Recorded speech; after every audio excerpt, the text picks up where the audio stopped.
Agora estamos ao vivo, finalmente. Uma boa noite a todos. Vocês vão entrando aos poucos na live e vamos falar hoje, é uma live semanal, vamos falar de um tema. Esse tema é muito importante, é um tema relativamente difícil, o entendimento. Pois não, doutora Caroline, uma boa noite, prazer tê-la aqui. Vamos iniciar então a nossa live e vamos falar hoje do Instituto do ônus da prova. Como se provar? Basta alegar e não é necessário provar, basta alegar o fato que constitui aquele direito alegado lá na causa de pedir, né? Na causa de pedir, e o Estado, o juiz, irá prestar jurisdição. Não é assim. E trago inicialmente um recente julgado do STJ do mês passado em uma ação civil pública que mais ou menos engloba o que iremos abordar aqui sobre o ônus da prova, numa ação civil pública, e o tema é o informativo 748, né, o último informativo do STJ. E lá o relator, ministro Luiz Felipe Salomão, aqui, né, do Rio de Janeiro, no voto, né, no relatório, ele se debruça a falar, né, a estudar minuciosamente a questão da causa de pedir, remota, próxima, e em relação à contextualização com o ônus da prova, né? E esse tema desse recurso especial que estou aqui a falar é justamente em relação ao ônus de provar, e remete, o próprio recurso especial remete ao agravo, né? A um agravo de 2018, né? Olha, agosto desse ano, o ministro Luiz Felipe Salomão, num recurso especial do Rio Grande do Sul, né, enfrentou esse tema da causa de pedir em relação a um tema do direito de proteção e defesa do consumidor, direito do consumidor, direito bancário, não é? Porque direito bancário, e também direito processual civil. Esses são os temas desse informativo do STJ. E o RESP, eu não sei se vocês vão anotar, depois eu anoto aqui. É o RESP 1.583.430 do Rio Grande do Sul. Luiz Felipe Salomão, na 4ª turma, por unanimidade, foi julgado em 23 de 8 de 2022. Por que estudar direito todo dia? Esse é um dos motivos de estudar direito todo dia, não é? Principalmente o processo civil. O processo civil não é um ramo, né, do direito que é lúdico em relação ao estudo. É preciso realmente enfrentar os temas, os institutos, para melhor compreensão. Nós estamos na sequência, avante aqui no perfil, para estudar a prova. Mas essa prova, o ônus da prova, é relacionado com a causa de pedir, né? E vice-versa. Causa de pedir e ônus da prova.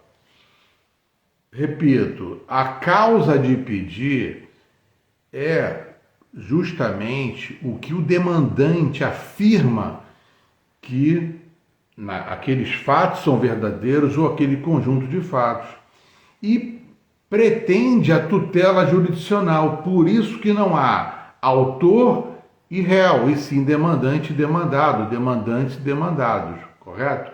Quando o CPC, aqui especificamente o nosso tema, boa noite, doutora Amélia, prazer tê-la aqui.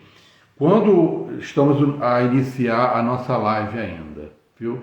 Então, quando o CPC, lá na regra do artigo 373, inciso 1, vocês estão com o CPC, é bom ou ter o CPC, né, o vade-mecum, né, ou então, assim, os arrazoados, eu imprimo, né, do site do Planalto e vou escrevendo, né. Então, eu não sei se vocês já fizeram isso, mas eu entendo cabível, lá na regra do artigo 373, inciso 1, lá está escrito, o ônus da prova incube, lá. Ao autor, vocês podem sublinhar, ou então fazer um parênteses e colocar ao demandante, vírgula, quanto ao fato constitutivo de seu direito, né? Incube. Então, é um encargo ou uma obrigação, não importa, não vamos discutir se é encargo ou obrigação. Uns entendem que não é obrigação porque não há uma pena, uma sanção em relação a isso, né? Outros entendem que é um encargo, não importa, não vamos estudar isso agora, vamos seguir. E a questão aqui basta o demandante, né? Agora vocês já sabem que não há mais o que falar em autor e réu, e sim demanda, que é pretensão e demandante. Então, ao demandante cabe provar, né, o fato constitutivo do seu direito, né? Ao revés, cabe ao réu, aí sim, réu, aí está lá, a regra do artigo 373, inciso 2, ao réu, quanto à existência de fato impeditivo, modificativo e extintivo do direito do autor, porque se a réu, a relação processual, então há o que se falar em autor, tá? Mas no início lá, vocês podem colocar entre parênteses, autor, coloca demandante, que não há que se falar em autor. Para a teoria geral do processo ou para a teoria geral do processo civil, não há o que falar ainda, nesse caso, em autor, e sim demandante. Então, o demandante, não é isso? Qual é o início de tudo? O Estado juiz inerte a uma provocação, não é? O princípio da propositura, não é? Vocês não esquecem mais. Protocolar, provocação, propositura. Protocolou o Estado juiz inerte, né, a que prestar o quê? A jurisdição, né? Jurisdição inerte. Então eu tenho, né, que provocar a jurisdição. Já avançando um pouco, o nosso processo civil, né, ele abrange, aliás, ele abrange, compreende, ele emprega melhor, fica melhor, emprega aqui, né, a teoria chamada da substanciação, correto? Então, o Estado juiz inerte foi provocado pelo princípio da propositura, protocolou, né? A inércia da jurisdição, né? Em regra, a jurisdição é inerte. Eu nunca vi um juízo, né, abrir o inventário, que pode, mas eu nunca vi, em mais de 25 anos de profissão, nunca vi. Se alguém viu, pode me falar. Então, o Estado, em regra, ele é inerte, então provocado pela petição inicial, que há o requisito que eu falo tanto, que é a causa de pedir. Um dos requisitos obrigatórios, eu reputo essencial, e ela deva ser sempre adequada, o mais o possível, né? E isso é objeto dos meus estudos, do que eu escrevo, é justamente a causa de pedir adequada. Adequada o quê? Ao ordenamento jurídico, não é isso? Eu tenho ordenamento jurídico, eu tenho Constituição da República, eu tenho as normas infraconstitucionais, nesse caso o Código de Processo Civil, e a regra é uma regra, é lei, é uma regra, né? Eu tenho a lei, que é o Código de Processo Civil, não é isso? Que de 2015, não é isso? É a Lei 13.105, de 16 de março de 2015, que vigente desde 2016. É uma lei, é o denominado Código de Ritos, né, de processo ou de procedimento, não há mais diferença entre processo e procedimento, não há que se falar mais em diferença da parte externa, que seria o procedimento. E nós temos o Código de Processo Civil, e lá eu tenho ritos e eu tenho as regras.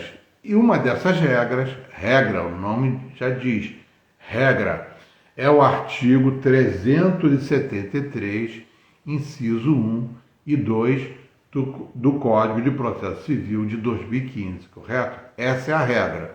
Aí vocês vão me dizer, mas a própria regra fala lá, né, no parágrafo 1º da própria regra, que é a inversão dessa regra. Aí vem a confusão. Justamente, não vou dizer confusão, a melhor palavra seria, a mais adequada, seria um equívoco, né? De inverter o ônus da prova. Bom, eu vejo lá que há uma relação de consumo, né?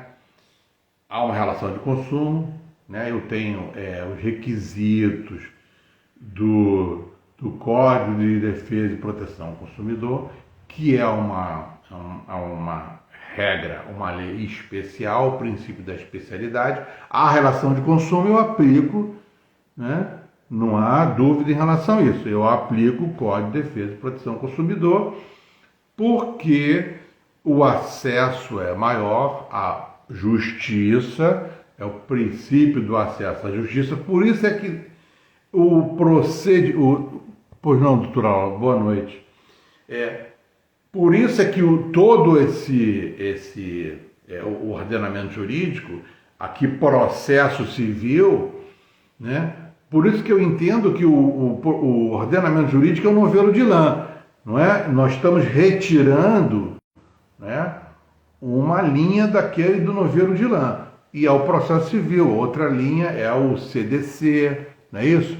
É o Código Civil. Pois não, doutora Elisângela, uma boa noite. Eu vou retirando as linhas, né? Então tem lá o novelo de lã. Aliás, foi objeto de uma palestra que eu dei aqui na região dos Lagos, né? No Rio de Janeiro, na OAB, na subseção de Guaba Grande, ao qual eu prestigio, e o meu grande abraço a todos. Doutora Elisângela entrou aí, doutor Diego também, que é o presidente da seccional, um grande abraço.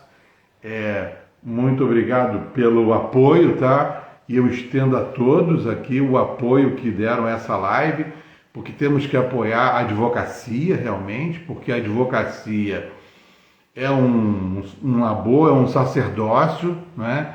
Eu fiz 25 anos de advocacia e tenhamos que compartilhar o nosso conhecimento, que eu entendo que pertence a todos nós. Doutora Paula, uma boa noite.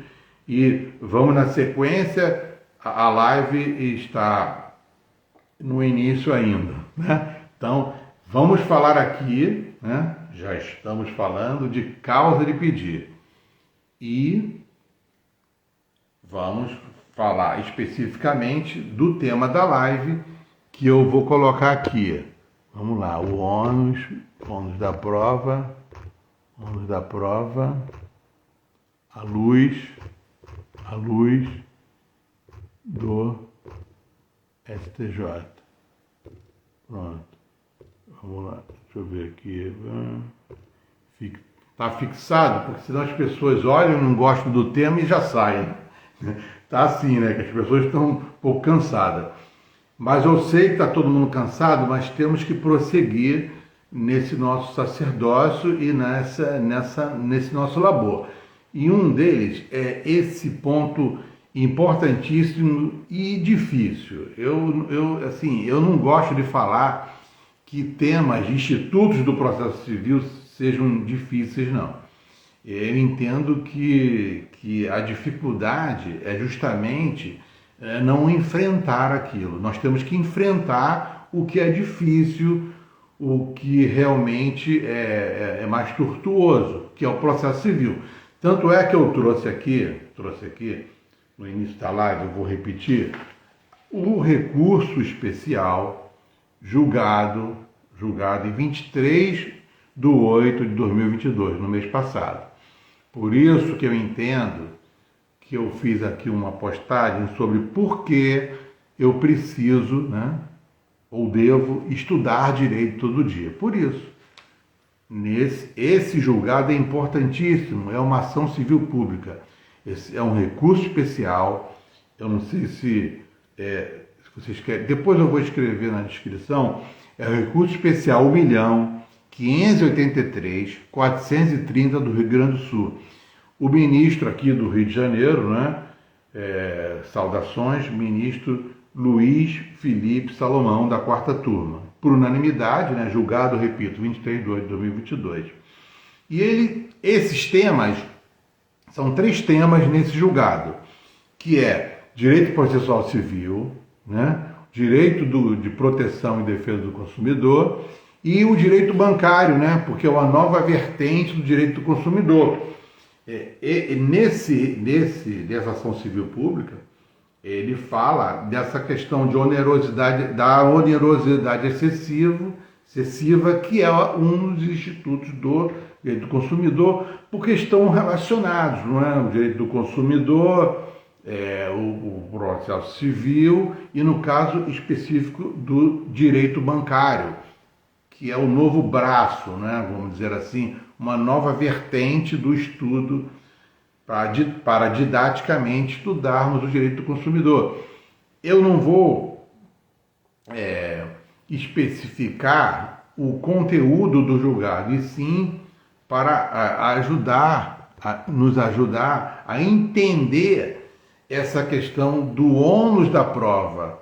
Não é? O ônus da prova tem a mesma dificuldade da causa de pedir. E pasmem vocês que o ministro Luiz Felipe Salomão, né, por isso que eu presto aqui minhas homenagens, falou da causa de pedir, que é a causa de pedir relacionada justamente com o ônus da prova. E vocês também, se vocês quiserem anotar, então, ouvir a gravação, eu não sei se vai dar para colocar tudo aqui, mas eu posso colocar na descrição. Eu preciso falar também desse agravo. É um agravo de instrumento agravo interno, AGINT, agravo interno, no agravo em recurso especial, número 917/743 de Minas Gerais. O relator é o ministro Marco sem o S, Marco Buzzi, da 4ª turma também, julgado em 8 de maio de 2018. Tá? Esse é um lead case em relação à prova mínima, o ônus da prova, né? que o próprio ministro Luiz Salomão diz que é uma questão que ilumina o juiz, né? No caso o juízo, ilumina o juízo. Esse agravo interno fala da prova mínima. Então vamos lá, eu tenho a regra não é isso? Eu tenho o CPC e eu tenho as regras do CPC. Eu tenho o CPC e tenho os princípios, é claro, né? Do artigo 1º ao 10º, são princípios que foram incluídos no CPC, que o suporte de validade é a Constituição da República, não é isso? Constituição da República de 88, CPC 2015, os princípios do 1º ao 10º, e eu tenho as regras. E a regra aqui específica é a regra do artigo 373, inciso 1 e 2. Essa, o STJ, né, o CPC e o STJ entende que realmente não há controvérsia em relação a isso, que a regra está disposta no Código de Processo Civil, correto? Aí vocês vão me dizer, a inversão desse ônus, a inversão eu tenho na lei, nas regras. Como exemplo, eu tenho lá no inciso 6º, né, o inciso 8º do artigo 6º do CDC, do Código de Proteção e Defesa do Consumidor, correto? Lá eu inverto, né? Tendo aqueles requisitos, eu inverto. Não é assim, não é assim. Eu tenho que contextualizar esse agravo interno no agravo interno, no agravo em recurso especial 917.746 de Minas Gerais, correto? Então anotem aí, quem tiver uma caneta, ninguém nem mais tem, né? Eu ainda tenho uma caneta aqui, um lápis, mas as pessoas não usam mais, né?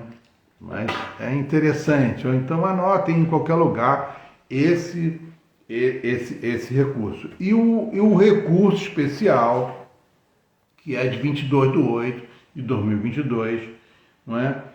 Eu vou repetir, recurso especial 1.583.430 do Rio Grande do Sul, relator Luiz Felipe Salomão, quarta turma, por unanimidade, julgado em 23/8/2022. É chato porque eu tenho que falar a numeração, é chato, mas eu não posso falar que o STJ entende assim, porque eu preciso informar a vocês aonde que eu realizei a pesquisa e aonde está atualmente, como entende o STJ na quarta turma. Por isso, o informativo, é interessante o informativo do STJ, basta colocar lá no Google, informativo do STJ, pronto. Ou então se cadastrar no STJ e o STJ remete por e-mail de vocês os informativos, o qual eu comentei, se vocês forem ver no perfil, tem vários comentários sobre os informativos. Eram vários, né? Pandemia, vários julgados, e eu procurava comentar um pouco aqui cada julgado. E é uma forma mais rápida de pesquisar nos informativos que remete aos temas do STJ. Não há realmente como exercer a profissão, advogar e também estudar direito sem estudar os tribunais, como os tribunais superiores julgam, porque as jurisprudências são formadas, os precedentes, né, as distinções, inclusive nesse julgado de 22/8/2022, houve lá vários enfrentamentos dos precedentes para ter essa unanimidade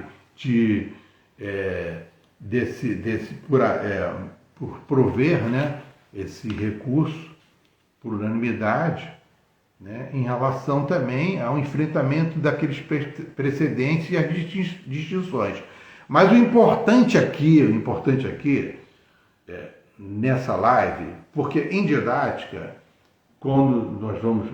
Live, principalmente numa aula, né? Aqui não é uma aula, mas é como se fora uma aula. O professor, no meu caso, que professo algo, eu tenho que ter uns objetivos daquele determinado conteúdo, né? Que o objetivo é o padrão mínimo de rendimento. E o padrão mínimo é que vocês tenham dúvida do que realmente é ônus da prova desse instituto. Tendo essa dúvida, eu estou satisfeito porque eu sei que vocês vão pesquisar sobre ônus da prova. É claro que eu não tenho a pretensão alguma aqui de esgotar o tema de ônus da prova. Não há como esgotar, não tem como esgotar, impossível, teriam que ser várias lives, não é? Para esgotarmos esse tema e mesmo assim não seria esgotado, não é isso? Então, eu quero apenas dar uma luz, né, à luz do STJ, que o entendimento hoje atual é esse.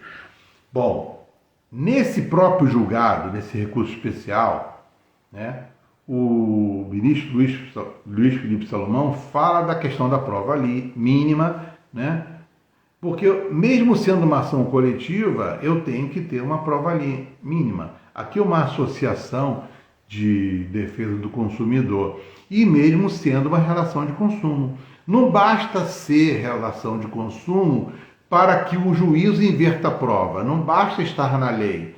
E a questão aqui mais controvertida é a questão do livre convencimento. Esse livre convencimento é um princípio, entre aspas, porque é um livre convencimento motivado, né?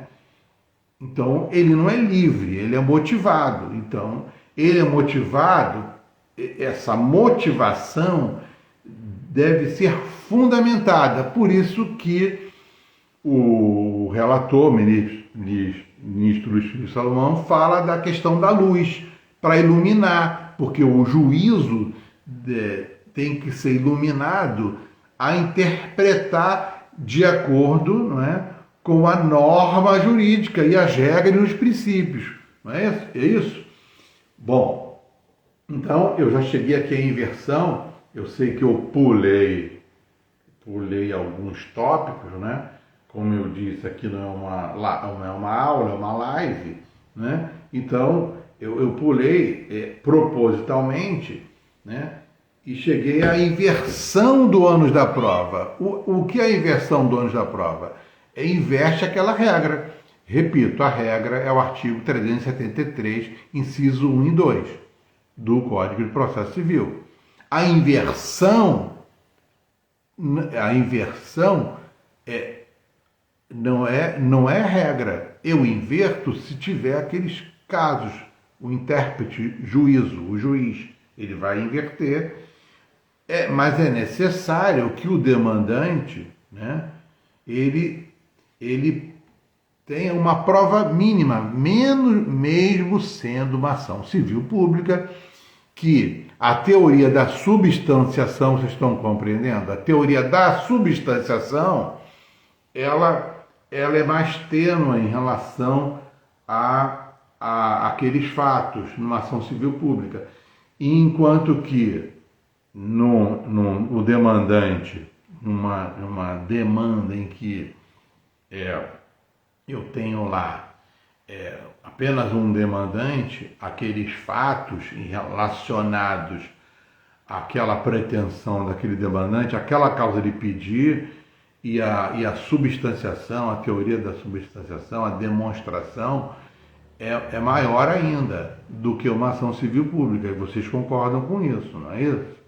Mas, sendo uma causa de pedir relacionado ao ônus da prova, eu tenho que ter um indício maior de prova. Por isso que no direito probatório, né, a especialização, processualistas se especializam no direito probatório, pela dificuldade que a provar o fato constitutivo daquele direito. Vocês vão dizer, eu tenho a prova pericial, claro, tem a prova pericial de um determinado vazamento no imóvel, eu tenho a prova pericial de engenharia, né? Eu posso fazer uma prova antecipada, né? Porque aquela prova eu não vou obter durante o procedimento, eu antecipo aquela prova. É claro que eu posso fazer uma perícia, né, prévia, uma perícia contábil numa relação de consumo. Eu provo a minha causa de pedir, eu vou provar com uma perícia contábil, eu vou dizer que, olha, já que eu falei aqui, né, no recurso especial que fala do direito do consumidor, direito bancário, eu provo ali, por exemplo, um seguro prestamista, uma venda casada, seguro prestamista, aquele contrato que eu faço de mútuo, o consumidor, né, eu tenho lá o contrato de mútuo, o contrato de adesão, né, mas a prova mínima eu tenho que colacionar, né, com a minha petição inicial ou durante o procedimento, né, dependendo do momento, eu posso fazer no início. Aí, nesse caso, é a argumentação jurídica, vai do causídico ou da causídica, se ele irá apresentar no início ou posteriormente. Eu posso apresentar até quando essa prova? Até o denominado já é objeto de uma outra live, que é a regra do artigo 357 do CPC, que é onde o juízo saneia e organiza o processo. É isso? Olha lá, deixa eu ver aqui. Justamente no 357, inciso 3. Né? Porque há uma discussão ainda qual o momento que será definido em relação ao ônus da prova. É nesse momento aqui que o juízo define a distribuição do ônus da prova. Aí também é objeto de uma outra live, que é a dinamização da prova, a prova dinâmica, né? Onde o juízo vai deferir essa prova a quem tem maior facilidade. Eu não estou falando de prova diabólica, né? Vocês já ouviram falar de prova diabólica? Prova diabólica é uma outra coisa, é uma prova muito difícil. Como eu vou provar, eu consumidor, como eu vou provar que assinei um contrato? Essa prova diabólica, né? Aí eu vou inverter o ônus da prova. Por isso que é sempre no caso concreto, né? Agora, o momento do ônus da prova, da definição, é justamente lá no saneamento e na organização do processo, que é lá na regra do artigo 357. Especificamente, é o inciso 3. O juízo irá definir a distribuição do ônus da prova e observado o artigo 373. Correto? Então, o juízo irá observar a regra, vocês podem até colocar entre parênteses lá no 373, regra, observada a regra do 373, inciso 1 e 2, né, o juízo vai verificar quem tem mais facilidade para apresentar aquela prova. Porque a prova não é da parte, né? Não pertence à parte, e sim ao processo, ao procedimento, ao tudo. Pelos vários princípios, né? Nós temos o princípio da cooperação, não é isso? As partes têm que cooperar, né? Então, contextualizando os princípios e as regras, eu tenho lá esse princípio da cooperação. E especificamente aqui, eu terei lá na regra do artigo 373, eu tenho que ter o contraditório oportunidade. Vocês já ouviram falar, né? O que é o contraditório oportunidade? Eu tenho que ter a oportunidade. A regra é o artigo 373, né? Ao autor, né? No CPC está escrito ao autor, mas lê-se ao demandante, né? Cabe, né? Incube, como está lá na regra do 373, incube provar o fato que constitui o direito alegado, que está lá na causa de pedir. Eu afirmo verdadeiro aquele fato, aquele conjunto de fatos, mas cabe a prova mínima, como eu falei, que é lá reporta aqui a esse agravo interno no agravo em recurso especial de 2018, 917.743 de Minas Gerais. Né? Eu tenho que ter a prova mínima. Por isso que eu coloquei o tema da live, o ônus da prova à luz do STJ. Então, lá em 2018. Em 2022, né, em agosto, continua o STJ a interpretar como se fora não, é regra o artigo 373, inciso 1 e 2. Agora, qual é o momento em que eu vou resolver quem é que terá o ônus de provar? Esqueçam a nível de compreensão se o ônus da prova é encargo ou é obrigação. É uma outra discussão, tá? Agora, ao demandante cabe provar o fato constitutivo do direito dele, alegado. É o inciso 1 do artigo 373. E o inciso 2, ao réu, aí sim, ao réu, cabe, né, provar o fato que extingue o direito, que modifica, né, o que impede o direito do autor. Eu tenho que demonstrar. Eu réu. Pois não, aos doutores que estão entrando, doutora Larissa, doutora Carla, doutora Fernanda Terra, as que eu esqueci de doutora Paula Fernandes, doutora Paula. Então, a quem eu esqueci de cumprimentar aqui, estejam cumprimentados, porque vamos à sequência aqui, né? Até a minha esposa falou esses dias, poxa, ela assistiu uma live, né? Uma live de sábado, por que eu tenho que estudar direito? Aí, poxa, cumprimenta, e as pessoas que estão lá e voltam, né? Mas nós estamos aqui para também uma forma de conversarmos, né? Entre aspas, um diálogo, né? Para que possamos seguir, né? Nesses nossos estudos. Então, prosseguindo, a regra do artigo 373, inciso 1 e 2, como disse, é regra. A inversão, né, desse ônus, eu tenho lá, como exemplo, lá o inciso 8º do artigo 6º do Código de Defesa e Proteção ao Consumidor.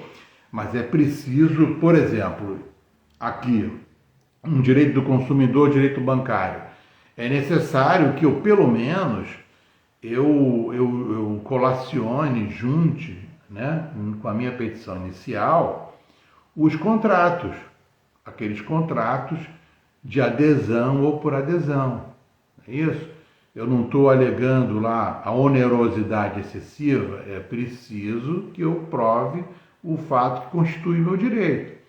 Bom, Walter, mas eu não tenho, o meu cliente não tem o contrato, assinou e ninguém entregou.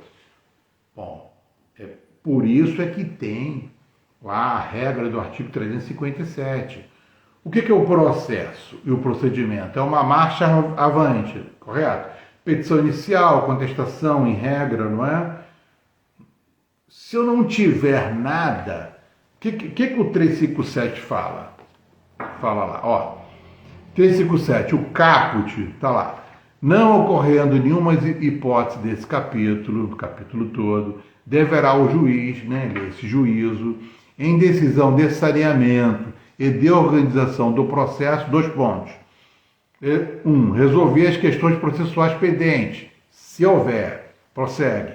Delimitar as questões de fato sobre as quais recairá a atividade probatória, especificando os meios de prova admitidos. Né? Vai especificar. Por isso que tem essa decisão, não despacho, é uma decisão que o juízo é importantíssimo. O juízo organizará o processo de procedimento, até para que temos o contraditório, que não basta ter o contraditório, nós temos que ter o contraditório oportunidade. Contraditório oportunidade. No CPC de 73, não tinha o despaçaneador que se reportava ao CPC de 39, que eu também não estudei, tá? Só a nível de pesquisa. E de 73, mesmo assim os juízos, né, proferiam a decisão saneadora para organizar o processo. Hoje eu tenho lá a regra no CPC 2015, que está lá no 357. Então, o momento é ali, para organizar o juízo, né? A rigor, não há que voltar, é uma marcha adiante. Eu cheguei até ali porque pela teoria da substanciação, né?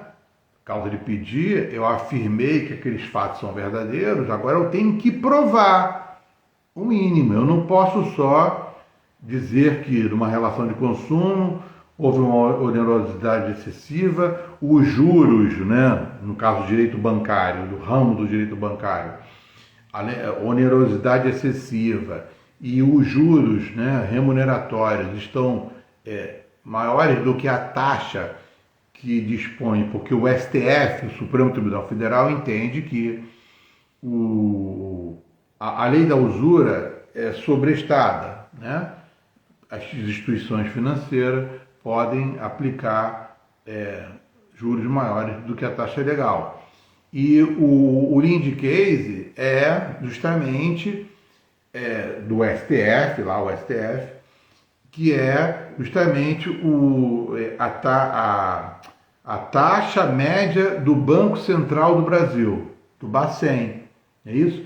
Agora, eu tenho que demonstrar o mínimo de prova, por isso que o STJ, naquele agravo que eu falei, eu vou colocar depois na descrição, depois que eu deixar a live gravada, né? Eu não sei se vocês anotaram, eu também não vou repetir, eu acho que vocês não aguentam mais eu falar nesse agravo interno e no recurso, agravo interno, num agravo em recurso especial, né, de 2018, e que fala da prova mínima, que é o Linde Case em relação à prova mínima.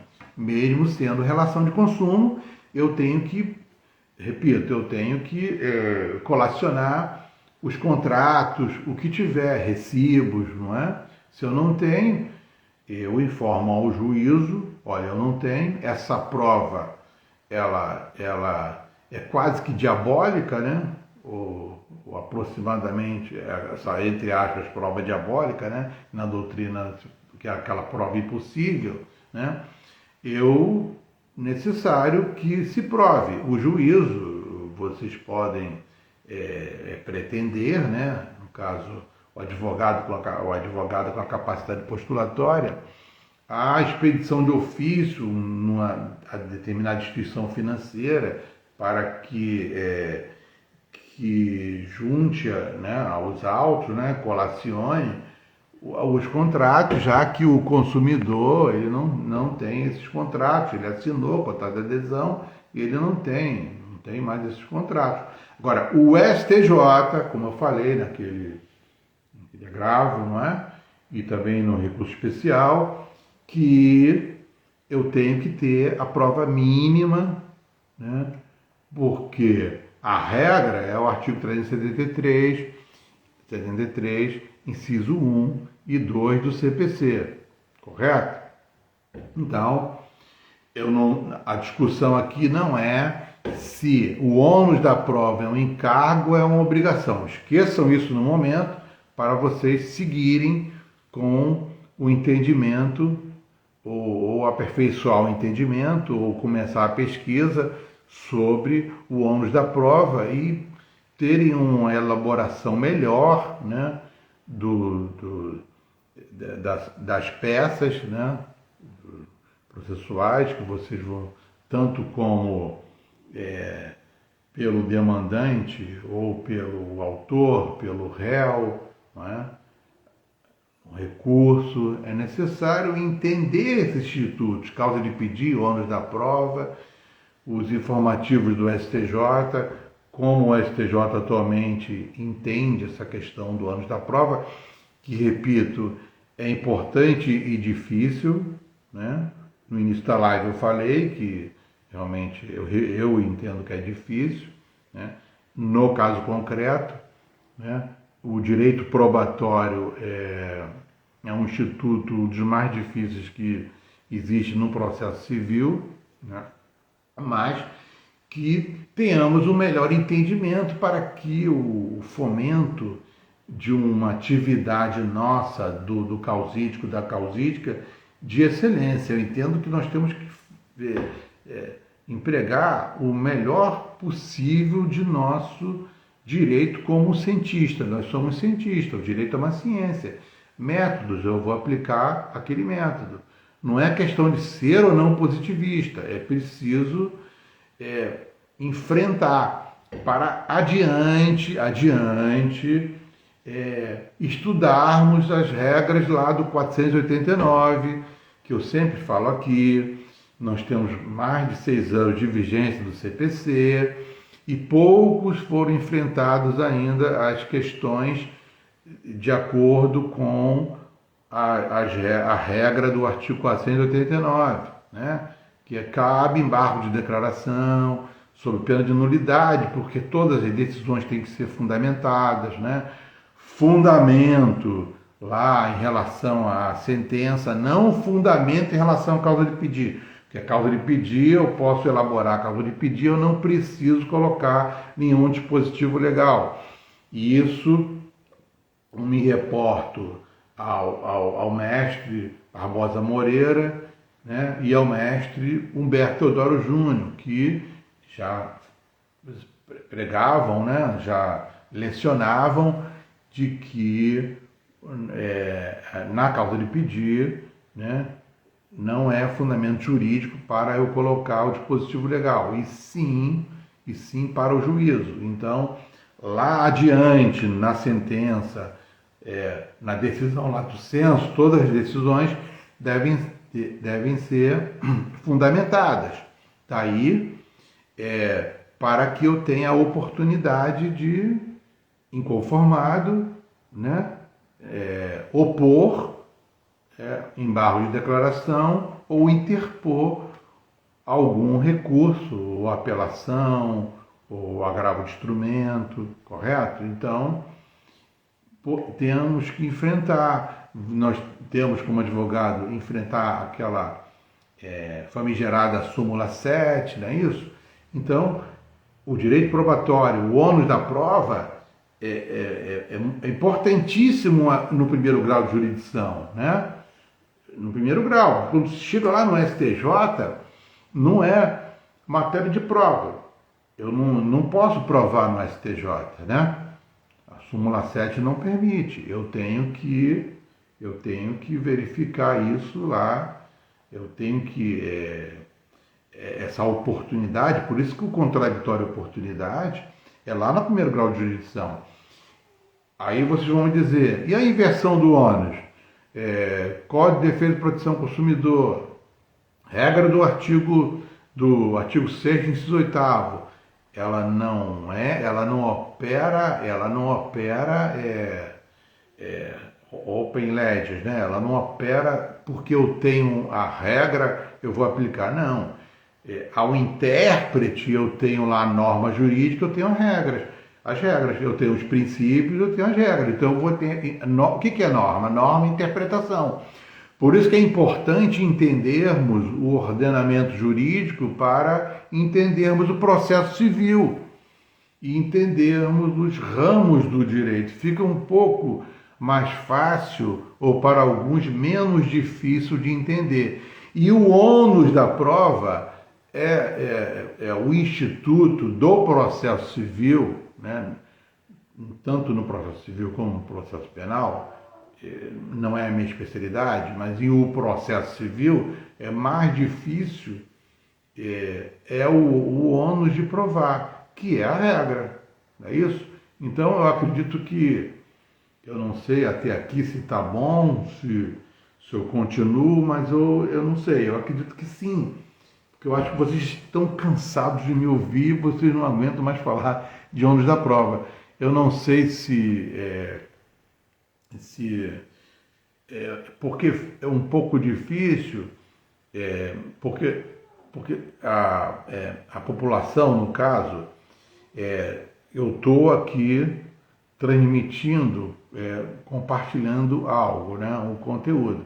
Mas cada um de vocês tem um entendimento, cada um de vocês tem uma maturação acadêmica, né, entendeu? Então é por isso que eu procuro tentar uma abordagem que cada um de vocês possa ter a oportunidade e a motivação para estudar especificamente aqui o ônus da prova de uma forma de excelência, e não porque ouviu falar de uma forma, né? Ouviu falar daquela forma, não. Ah, ouviu aqui, eu estou falando, então procura pesquisar. Será que o Walter está falando realmente faz sentido eu estudar o ordenamento jurídico, os princípios constitucionais, as regras, de forma contextualizada, os ramos do direito, não é? Será que faz sentido? É preciso enfrentar essa situação. Bom, o ônus da prova é super difícil e é daquele jeito. Não, eu preciso, né, repito, enfrentar esse instituto, que é realmente difícil, e é por isso que eu repito, e aqui a pergunta, não é uma afirmação, por que eu devo estudar direito todo dia? Eu só queria finalizar aqui uma obra aqui interessante. É um retrato de Dorian Gray. Esse livro é muito interessante. É muita coisa para ler, mas eu vou ler aqui umas duas frases. Vamos lá.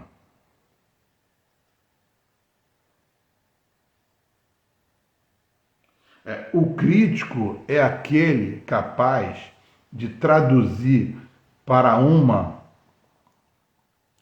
outra maneira ou para um novo material sua impressão das coisas maravilhosas. Vou ler de novo. O crítico é aquele capaz de traduzir para uma outra maneira ou para um novo material sua impressão das coisas maravilhosas.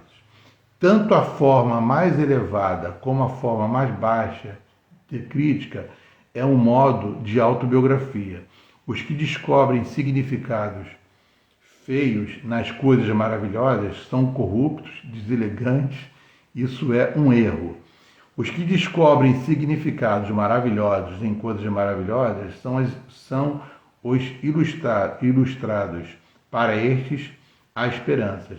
São os eleitos para quem as coisas maravilhosas significam apenas beleza.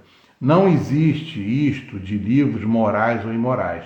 Livros são coisas bem escritas ou mal escritas. É isso.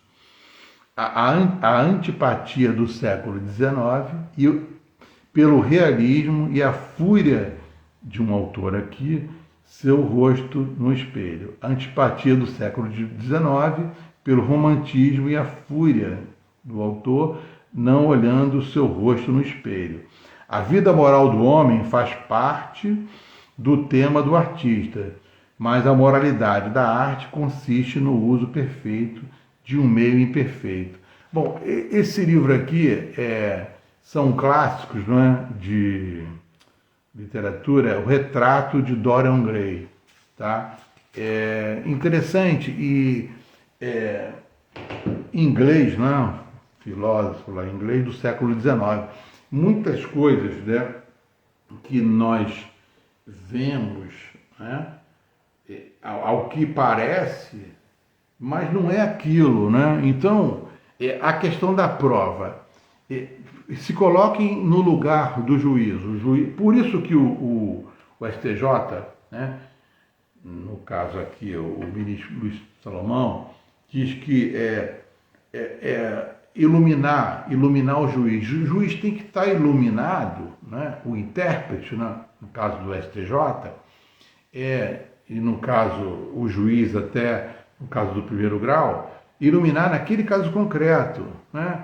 Aqui, o recurso especial que eu trouxe, nesse caso, é um recurso especial que a teoria da substanciação, ela é um pouco tênue em relação à especificidade, porque são vários autores, aqui é uma relação de consumo, nesse caso concreto, né? E nesse caso, é uma associação que está representando a questão de legitimidade, já uma outra questão, outro instituto da legitimidade, né?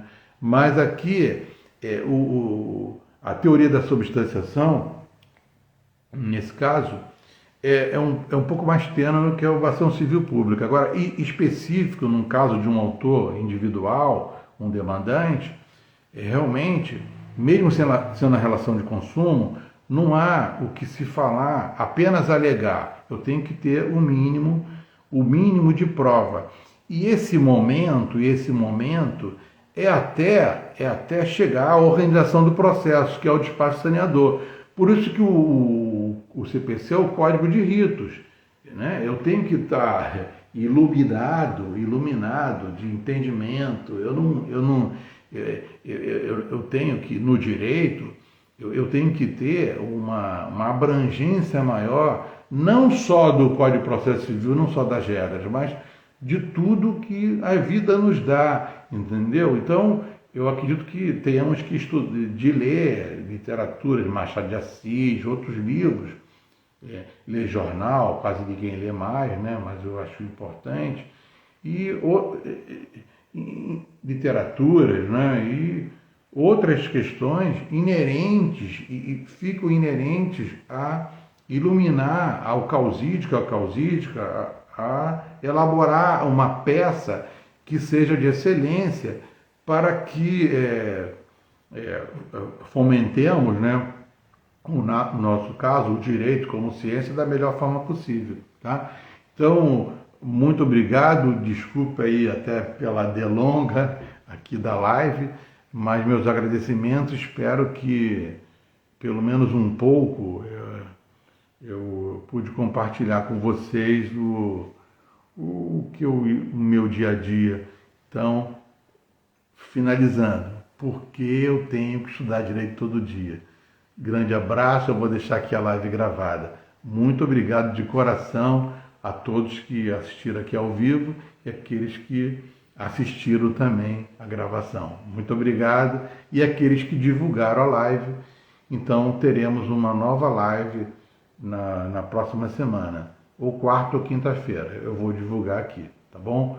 Grande abraço e obrigado.